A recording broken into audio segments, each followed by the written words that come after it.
Olá, seja bem-vindo a mais um Classe dos Professores. Então pegue a sua lição e venha com a gente.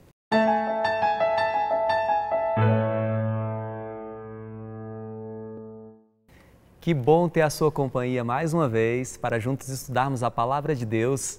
Estamos já chegando no finalzinho do nosso trimestre, a lição falando de descanso em Cristo. Que lição maravilhosa, né? Quantos ensinamentos! Hoje o tema é Ansiando por Mais, lição número 11. Antes de começarmos o nosso estudo, eu queria te agradecer por ter acompanhado todos esses estudos, todos esses capítulos. E nós estamos orando por cada pedido que vem sendo colocado nos comentários. E que você continue fazendo isso. Tem algum pedido no seu coração? Pode escrever aqui embaixo, nossa equipe estará lendo, orando. Escreva também de onde você está nos assistindo, isso é muito importante para nós. E nós queremos te conhecer melhor. Sabe como é que você faz?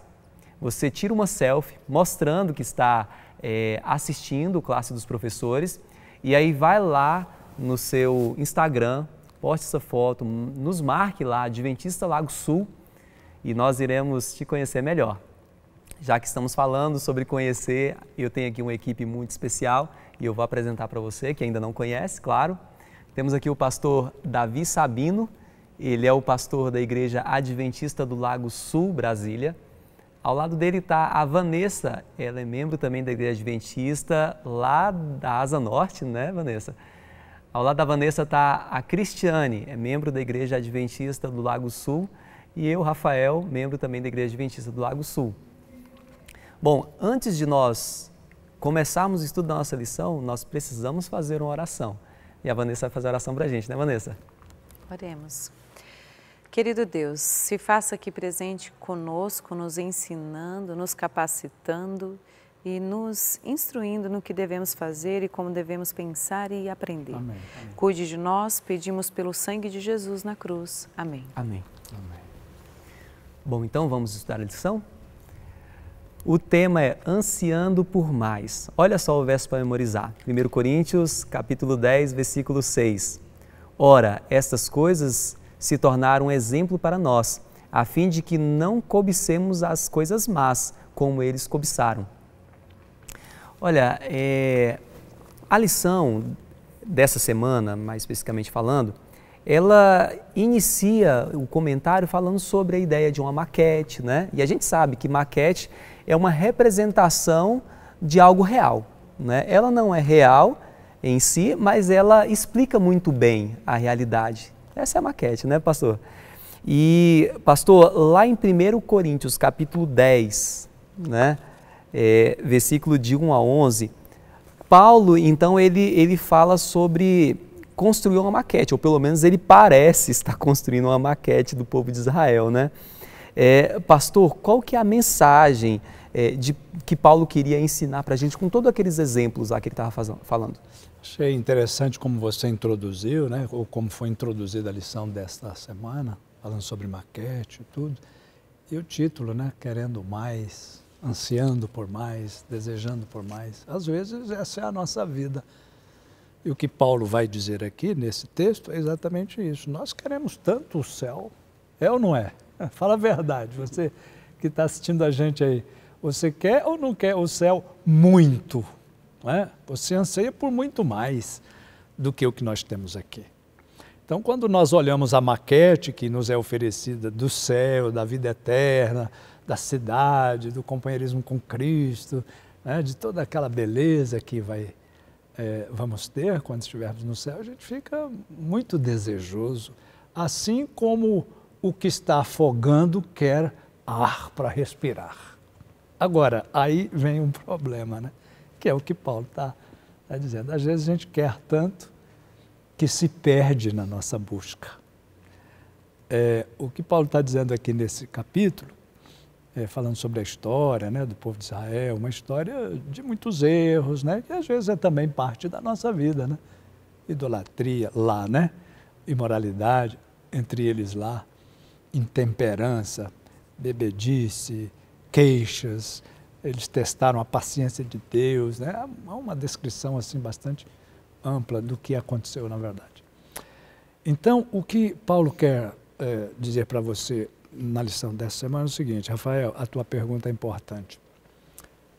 Paulo está dizendo assim, o que você tem aí no Velho Testamento, o que você tem estudado, é o seguinte, isto não é apenas evento histórico. Não é apenas evento histórico para você ler e conhecer a história de um povo. Isso aí é como você olhar como foram as coisas e servirem de advertência para você. É como uma figura, é como uma ilustração para que você olhe este exemplo e evite cair no que foi negativo da história do povo de Israel. Então, batizado em Moisés, quer dizer que aquele povo teve muitas oportunidades de fazer o bem e de escolher o bem. Eles foram batizados nas águas, atravessaram ali o mar, né? Eles estiveram com Moisés, eles viram a glória de Deus, foram coisas e demonstrações e teofanias, né? Muito lindas, especiais para aquele povo. Mas mesmo assim eles rejeitaram essa revelação toda e foram rejeitados também. O que aconteceu com Israel, que foi rejeitado, pode acontecer com a gente também, se a gente não escolher o bem. Paulo está dizendo exatamente isso. Então, você que veio para Jesus, você que aceitou a Cristo e que está conhecendo Ele, viva esta experiência com Deus. Ao ler aquilo que aconteceu, não pense que é só uma história narrada para você conhecer as coisas, os fatos. É para ser uma advertência para você que também vive tentado como aquele povo a escolher o mal e a não escolher o bem. Ah, entendi. Pastor, lá no livro de Levítico, né, o que acontecia ali, ele era um tipo, né? A gente costuma usar muito essa palavra, né? Era um exemplo de algo mais profundo, né, que iria acontecer. E aí a gente vê aqueles rituais, né, que aconteciam no templo, a oferta pelo pecado e tal. E é interessante ver que o sangue, ele sempre aparece como sendo algo principal ali, né? É o centro de tudo ali, né, que acontecia dos rituais. Vanessa, comenta pra gente sobre isso daí. Então, primeira coisa que a gente tem que pensar que tanto o Velho Testamento como o Novo Testamento mostram símbolos que me dão um significado. Aí você fala, peraí, Vanessa, peraí, o que é isso? Olha, quando você foi alfabetizado, cada letra é um signo e que representa um significado. Você junta todos esses signos, dá o que você faz, que é o letramento, que é você ler algo partindo de símbolos que você aprendeu. E mesmo que você tenha aprendido na infância, você é um ser histórico-cultural, ou seja, a sua história vai fazendo aquilo que você é. Nós precisamos desses rituais. E o sangue lembrava o quê? Que o salário do pecado é a morte. Tem que ter derramamento de sangue. Então, qual é o signo? Ou seja, o signo que eu estou falando é de símbolo, tá, gente? Símbolo. Signo significa símbolo. Signo, sangue, aspersão de sangue, significava pecado que traz a morte. Então, é um símbolo que me remete a um ritual. Quando a gente fala de ritual com sangue e tal, parece aquela coisa meio maluca de dizer assim, não, isso não vale mais, e como que é isso e tal. Olha, todo ritual, ele é um excelente comunicador de símbolos e de valores que devem ser transmitidos. Valores morais, valores éticos, e nós temos um monte de rituais que acontecem até hoje em vários setores.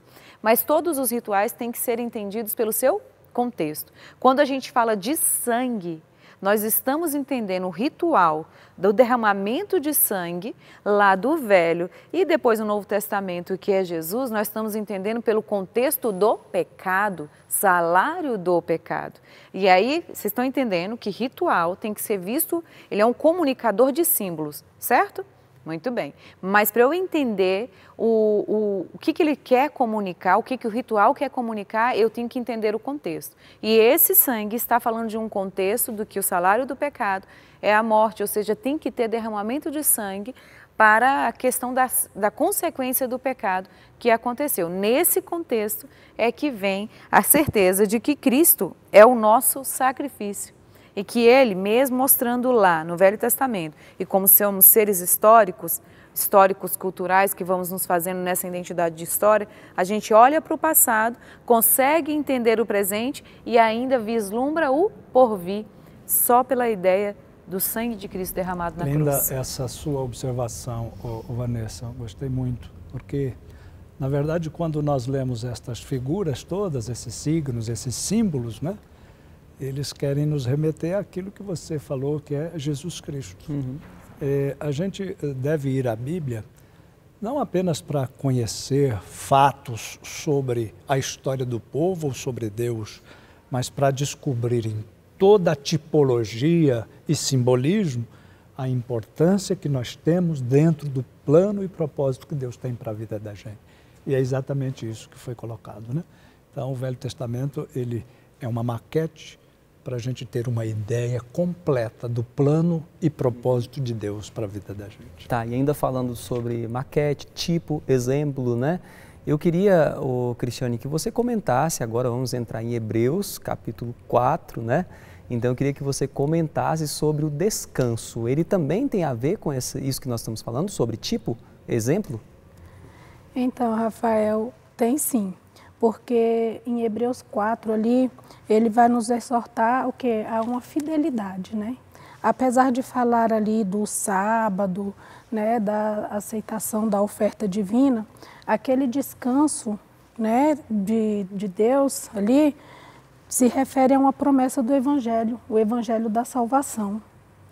Então, assim, o descanso de Deus foi inaugurado no sábado da criação, mas ele está disponível para todos aqueles que creem, né? Então, é muito bom pensar que o repouso no sábado simboliza e também celebra a bondade e a salvação de Deus. Excelente. Né? Exatamente. Há uma estreita relação entre uma coisa e outra, né? É exatamente Cris? isso. Essa proximidade entre o que Deus oferece e o que Ele é. E o que Ele faz, na verdade, porque tudo aquilo que Ele pede que a gente faça, Ele também faz. Ele é o nosso descanso, Ele descansa, Ele dá o exemplo. Né? Isso. Pastor, sim, Cristina. Não, eu só ia completar assim, que de acordo e conforme a gente vai observando o descanso ali do sábado, ele vai exprimir o quê? A nossa fé, né? Vai colocar a fé que nós temos e testifica a bondade e a salvação de Cristo. Pastor, Hebreus, então, capítulo 4, versículo 6, diz assim, né? Visto, portanto, que resta entrarem alguns nele e que, por causa da desobediência, não entraram aqueles os quais anteriormente foram anunciadas as boas novas. Então, a desobediência impediu entrar no descanso. Qual que é a relação que traz aí essa questão? E eu queria que o senhor, além disso, né, ainda comentasse para a gente o hoje do versículo 7, porque ele também me chamou a atenção. O hoje ele não vem depois de um ponto final, ele vem depois de uma vírgula e, no entanto, ele começa com letra maiúscula. Então, Rafael, que elucidativa é essa parte de Hebreus. Hebreus, aqueles que não se lembram, escrito por Paulo, né, irmão White afirma isso. O contexto do livro de Hebreus, para os hebreus, os judeus, né, por isso Hebreus, é que o povo hebreu estava sempre querendo voltar àquelas práticas da velha dispensação. Né? Eles achavam que ainda tinham que sacrificar cordeiro, fazer circuncisão, e etc. e tal, né? Aí Paulo fala assim, olha, é o seguinte, e essa é a primeira parte da sua pergunta, né? Resta ainda um descanso para o povo de Deus, porque você sabe que muitos, por causa da desobediência, diz Paulo, né? Muitos não entraram no descanso. Deus tinha um descanso naquela figura, naquela dispensação, o descanso era entrar na terra de Canaã, sair do Egito, sair da escravidão simbólica, digamos, do pecado, sair daquela vida difícil, daquele fardo terrível de escravidão e entrar na terra prometida, terra que mana leite e mel, mas por causa da desobediência, muitos não entraram. Então, ele usa essa figura para nos levar ao hoje, né? Já falo sobre o hoje, para nos dizer o seguinte, a nossa geração, vocês que estão já vivendo no tempo em que aqueles fatos se deram, depois daqueles fatos, na verdade, vocês não precisam ficar voltando àquilo. Agora, Deus está oferecendo descanso novamente, o descanso em Cristo, para quem aquelas coisas apontavam. Naquela época era um descanso na Canaã terrestre. Agora, não se esqueça disso, judeu, hebreu. Deus está oferecendo um descanso na sua volta, em Cristo, quando Ele voltar. Fixe o seu foco de vida cristã no descanso que está à sua disposição. Senão, pela desobediência, você vai ter o mesmo destino daqueles que não puderam entrar no primeiro descanso, que foi o descanso em Canaã. E aí ele entra naquela consideração que você faz, lembrando o hoje, né? Ele diz assim, hoje, judeu, hebreu, eu, você, nós, todos que estamos estudando a Bíblia hoje, se ouvir a sua voz, se você ouvir a voz de Deus, não endureça seu coração. Eles endureceram. Não endureça não, judeu, hebreu, enfim, não endureça não, adventista do século XXI, você professor aí da lição da escola sabatina, né? Deus está colocando um convite, um apelo a você. Porque há uma coisa interessante nesse hoje, que vem depois da vírgula com letra maiúscula. O que isso quer dizer? Sabe o que isso quer dizer? Eu vou dizer para você. É porque hoje é a única fração do tempo que você tem. Você não tem mais o ontem, ou você tem o ontem. Alguém aí tem o ontem? Eu não tenho, ontem já foi. Você tem o amanhã? Também não tem. A única fração do tempo que você tem é o hoje, agora. Deus está falando para você. E a Bíblia é assim, ela é bem atual, né? Ela é bem presente. Toda vez que você lê a palavra, ela está falando a você naquele momento. Aí o autor de Hebreus diz, hoje, você está ouvindo a voz de Deus hoje? Para sair dos caminhos equivocados que eventualmente fazem parte do seu viver? Então, se você ouve a voz de Deus para sair daí, saia. Não endureça o seu coração. Perfeito. Vanessa, a gente sabe que o objetivo desse capítulo não é falar do sábado, né? Agora me diz uma coisa, como que o sábado semanal ele pode nos ensinar sobre a ideia do descanso que traz Hebreus 4? Então, quando Hebreus traz a ideia de um descanso, é um descanso do que o pastor trouxe um pouco aqui, sabe? Desse fardo do que vai acontecer com o meu futuro, da ansiedade que eu vivo, do meu passado, e me remete da onde eu vim para onde eu vou. Essa é a ideia. Da onde eu vim? Criação. Eu fui criado por Deus. E ali, o sábado é o descanso que eu comemoro o aniversário da criação e eu vou ali sentir o que é realmente o plano de Deus para a minha vida ou como que foi a criação. Então, é da onde eu vim. E o sábado também me mostra para onde eu vou. E me facilita para que eu não viva ansiosa, querendo saber o que vai acontecer no meu futuro, e agora o que eu vou fazer, que produtividade eu vou ter, e nem fique presa ao meu passado, dizendo, eu pequei, agora é isso. Não, há descanso. Há descanso. E esse descanso representado pelo sábado não é um descanso de que acabou a semana, é de que você está se preparando para mais uma semana até o mundo por vir. Olha que interessante. Na verdade, sábado não é, o sábado de Hebreus que está trazendo da questão do descanso, não é simplesmente você parar um dia. É, na verdade, você se preparar para mais um grande dia que vai ser no mundo vindouro. Olha que interessante. Então, eu quero só fechar para você pensar nisso. O descanso que Hebreus está pedindo para você, com o descanso do sábado, é você mostrar que a sua produtividade está baseada na sua incapacidade de fazer sozinho, de que você precisa de Deus para restaurar suas forças, que você sabe de onde veio e para onde você vai. Esse é o contexto. Reafirmando a dependência que nós temos Exatamente. de Cristo. Né? É isso. Cristiane, então, faz um fechamento para nós aqui de tudo que nós aprendemos. Então, essa lição, ela é maravilhosa, né? Da gente entender esses símbolos, né? E de tudo que a gente estudou aqui até agora, o que eu acho muito importante, muito legal, é de saber que nós temos um Deus que se preocupou com cada detalhe. Ele se preocupou com tudo. Ele sabia tudo o que nós precisaríamos. Ele sabia que a gente precisava de um descanso. E eu acho muito interessante a metodologia de Jesus. Ele não só fala, faz. Ele mostra como fazer. Ele também foi lá, ele teve um momento de descanso ali na criação, para mostrar que era importante, né, para a gente. E interessante de tudo é que nós podemos confiar e colocar todos os nossos fardos aos pés de Cristo, que nós teremos descanso. E mais, tudo que nós falamos aqui é realmente só um pedacinho do que nós viveremos no céu. Esse descanso que temos em Cristo aqui é só um pedacinho, é só uma demonstração grátis do que nós teremos lá no céu. E está perto. Vamos nos preparar, vamos viver na prática o que Cristo deixou para nós. Isso, quando a Cris traz tudo isso, descanso em Deus é diferente de descanso nesta terra, tá certo? Então busque o descanso. Descanso em Deus é algo chamado confiança. Confiar é descansar que você tem o seu novo lar e você sabe para onde você vai. Descanse em Deus, esse é o nosso convite. Maravilha. Então é isso. Tá difícil a sua vida aí? Tá complicado? São muitos desafios? Que tal ansiar por mais? Igual a lição vem sugerindo pra gente.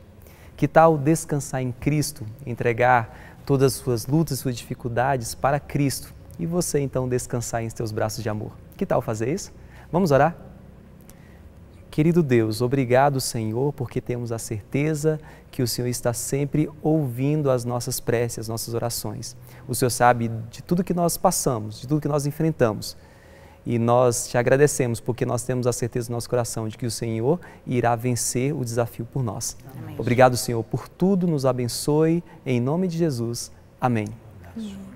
Obrigado pela tua companhia, continue nos acompanhando em nossas redes sociais, Adventista Lago Sul, e até o próximo.